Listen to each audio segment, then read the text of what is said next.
Hello, and welcome back to An Introduction to Audio Programming, a presentation of the 1X Developer Podcast. I'm Brendan, And I'm Colin.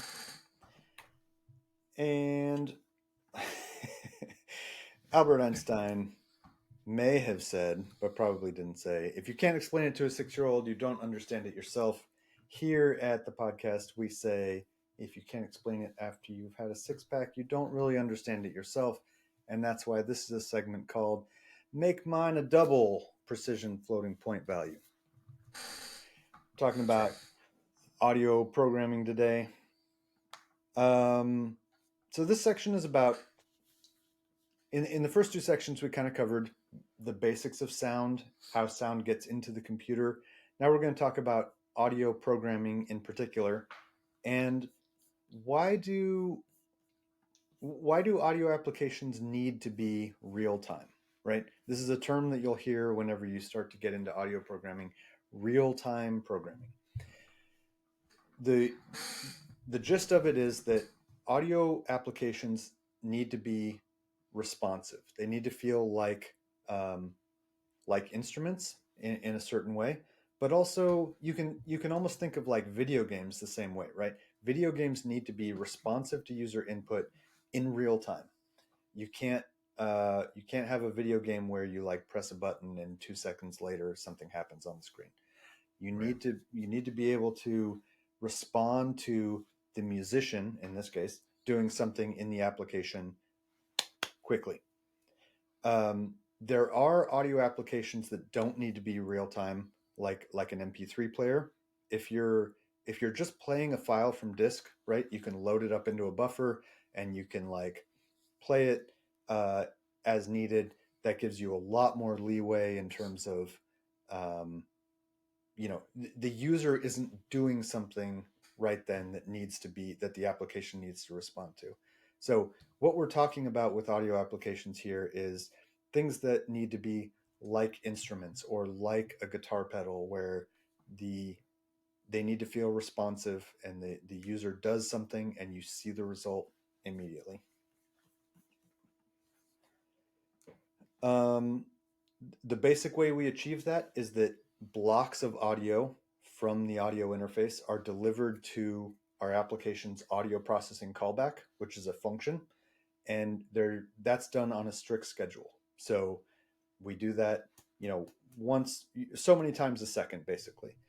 And that audio processing callback function needs to run so many times a second and needs to complete within a certain amount of time so that we can call it again in the next time it's ready to run.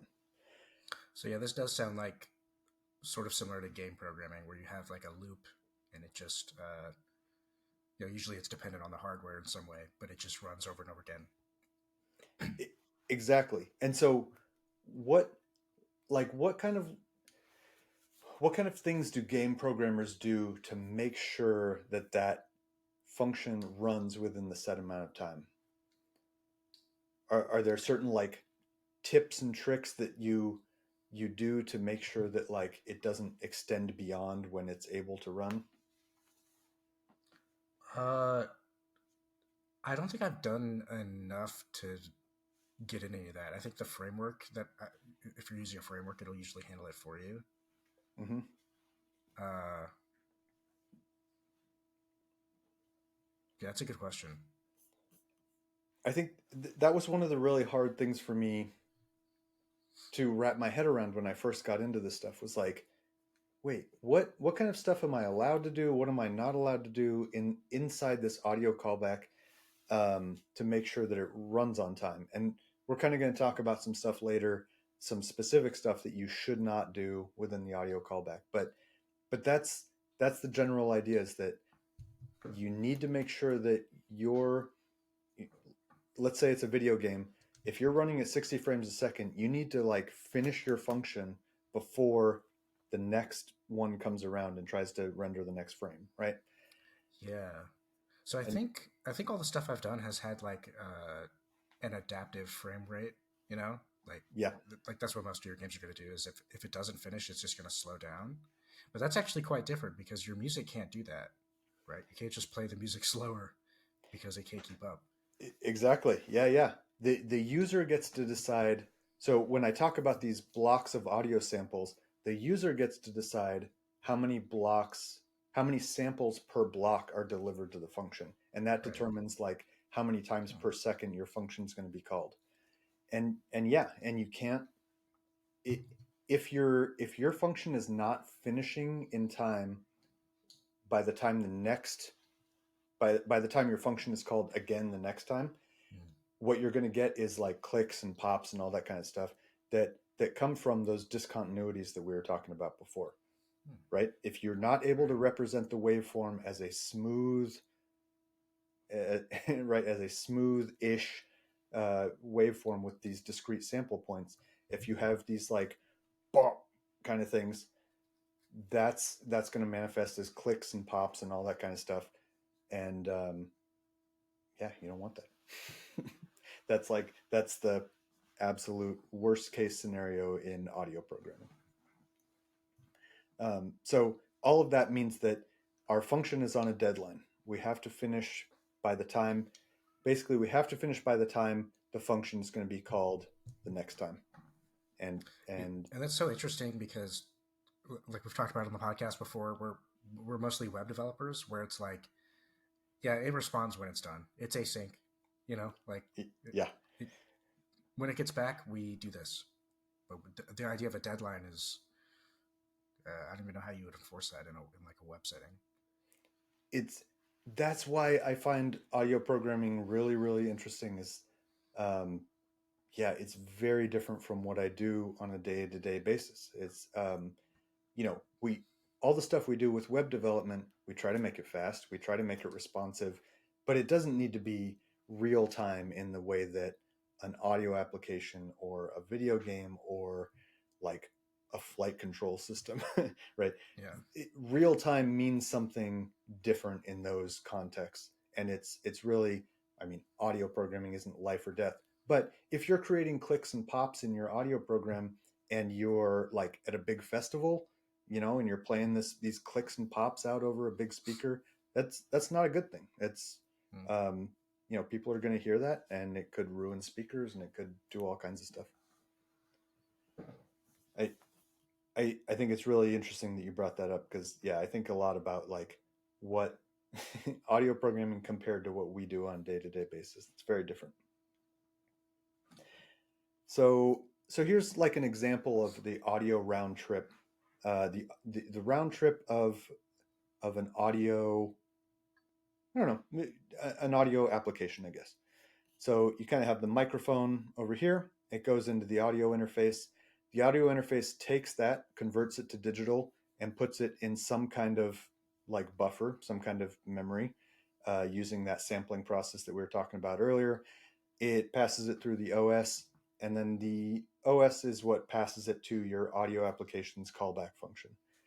Um, so when you're writing your audio application, what you care about is this callback function that's being called repeatedly by the OS over and over and over. And your job is to fill this memory buffer with whatever it needs to do. If you're writing a synthesizer, that could mean just generating data and putting it into that buffer. If you're writing some kind of like effect, some kind of audio, the equivalent of a guitar pedal or something like that, um, that could mean taking the input from the microphone that's already in the memory buffer and processing it and then putting the processed output into the memory buffer.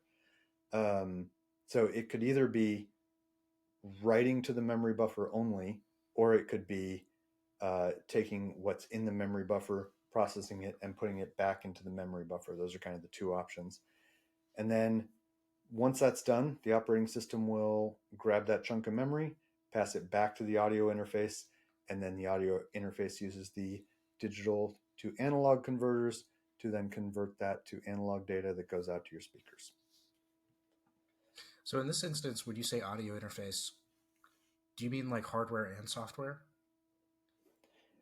Audio interface in this sense would be the hardware. So it would be something like this, something like your audio Right. interface that and the audio interface is Okay, going to yeah. interact with the operating system through a driver or whatever. Right, right, okay. I was just thinking, like, I mean, I have a microphone here, but it's a digital microphone, I guess, because it's a USB microphone. So the audio interface, I guess, is like built into it. Yeah, yeah, That's kind of one definitely. thing.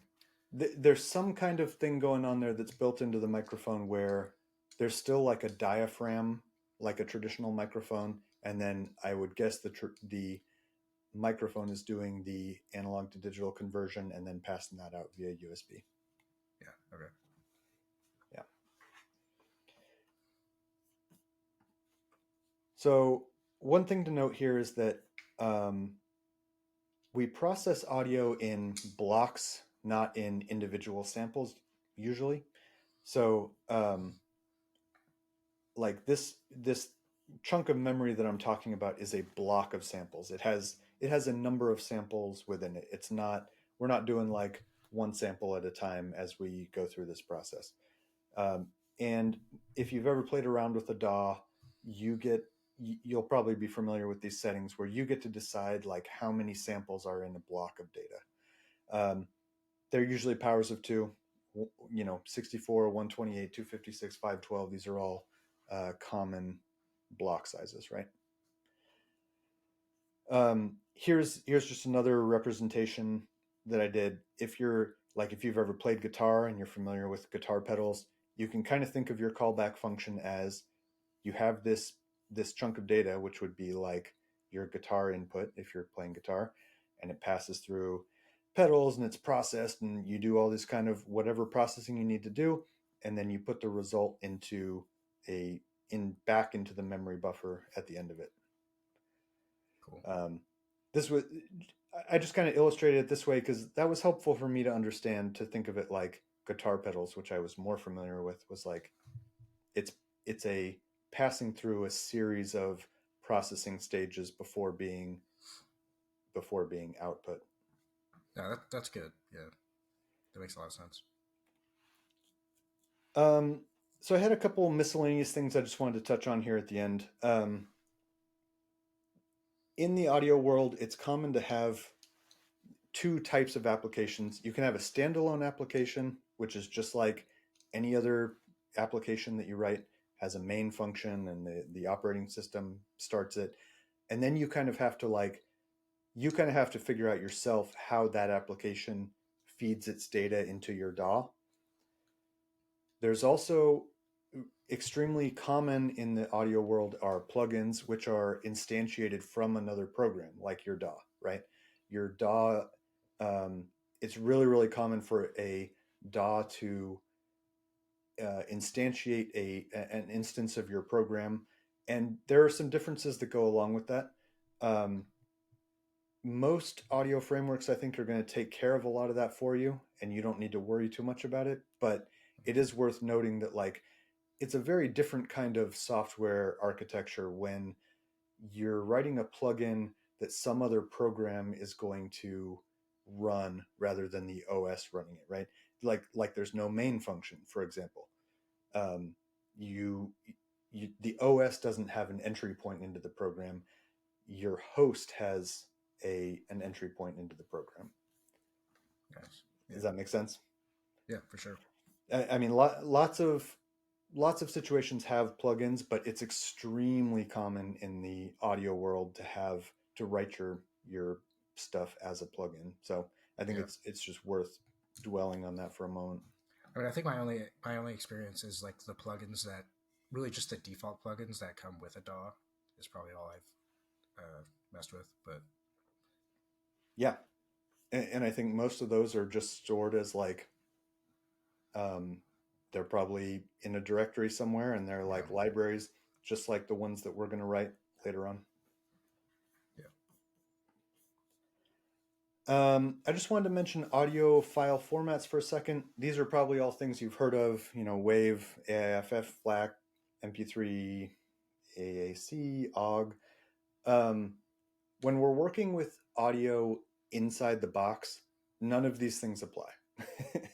um, that's kind of really all I wanted to say there was like, it was a little bit eye-opening for me that like the data that we're working with when we're working in our audio application is it's not in any of these formats. These are like WAVE and AIFF, which contain uncompressed data, are like container formats basically.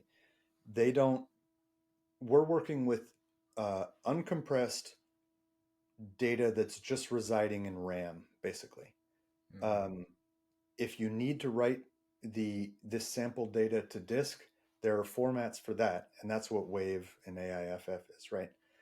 But when we're talking about data that's stored just in RAM and is being processed by the audio processor, um, it's not in any of these formats. I just think that's worth mentioning for a second. That is interesting to think about. Like it's almost like a like duh moment. Like when you think about it, think back on it, but it I feel like you do kind of get into the mode of thinking of all audio on a computer as being an MP3 or a WAV file or a FLAC file. Like that is interesting. Really, what we're looking at is like a stream of bits, right? Exactly. And this is all like that's all just like playback is what these file formats is for. It, yes, all of these formats are for playback for files that are stored on disk. Mm, You generally wouldn't want to store your audio that's being processed in real time in any of these formats because right. there's a cost associated with like I mean even with FLAC where there's no data being lost, there's still a cost associated with undecompressing it and stuff like that. Yeah. Yeah, a duh moment is that describes like this entire presentation for me. It's like I feel like everything I'm saying makes so much sense now that I've laid it out, and it really took me a while to get there, and that's kind of why I wanted to do this. Was like, yes, of course that's the Mm, way it is, but I want to be really explicit about mm, yeah. what we're doing. The other thing I wanted to be, this is kind of in that same vein. Um, I feel like there's a lot of confusion in beginners in audio processing stuff about audio data versus MIDI data. Um, Okay. Yeah. This is one I've never really understood. okay, yeah, good, good. So audio data is what we were just talking about, where it's the waveform has been sampled and is you have these samples that are kind of reconstructing the waveform. MIDI data is a like serialized message format that are basically instructions to some device, an unspecified device, because it's kind of a general format, right? So it's just saying, for example, C#4 note, that's a specific note. It's saying play that note, and then it's saying stop playing that note, and then it's saying Mm-hmm. pitch bend that note. It's a series of messages, basically. If you're writing an audio application, you're going to take in those messages and then you're going to modify the audio data in response to those messages, Okay. Okay. right? So there are Yeah, so two they're very different. two Yeah. totally different like streams of data. It's not at all like, yeah, I think a lot of people kind of have this impression that like MIDI data and audio data are kind of like intertwined. It's not like that at all. It's MIDI data comes in and modifies the audio that's coming out. Okay. I think that where the confusion comes from is I feel like somewhere, probably in some audio workstation I used before, there was like a select like a Dropbox where I selected between audio and MIDI for like a for like the type of track or something. Uh huh. And I think that's where I created the association. And I think I would just pick one randomly because I think the way it works is kind of the same. Like you click one and then you still just kind of put the for what I was doing anyway. You just put the sound in there. Yeah. I think it was from Ableton. I think Ableton does that. You can make audio tracks or MIDI tracks, and I think yeah, it makes yeah no that makes a lot of sense. I guess one way you could explain it is MIDI is almost like your like going back to video games is almost like your player input, and then audio is more like I don't know, I guess like your gameplay effects or whatever. I think that's exactly right. Yeah. MIDI is the MIDI is one of the inputs into creating. Yeah, MIDI is one of the inputs into generating the final audio, which in a video game would be like the final frame, the rendered frame, right? Yeah. In audio, it would be like the actual audio output that's going to the the audio interface to the out to the speaker. It's like MIDI is it. The input could be coming from MIDI. It could be coming from the user clicking on a like a virtual keyboard on the screen, something like that. It could be coming from a lot of different places, potentially. There are other formats like OSC and things like that, but at the end of the day, what's going out to the speaker is the audio that you're rendering in your audio callback function. Cool. Okay. Yeah, I think that's a reason why a lot of people get confused about that. Is a lot of DAWs try to simplify it, and by kind of like intermixing audio and MIDI. Yeah. And I think when you get into audio programming, maybe it's more important to make a distinction rather than when you're like the musician recording in the DAW. Yeah. So next section, we're going to get into a little bit of math. I'm so sorry, but it's got to be done. So catch you in the next one. All right. 1X Developer Podcast.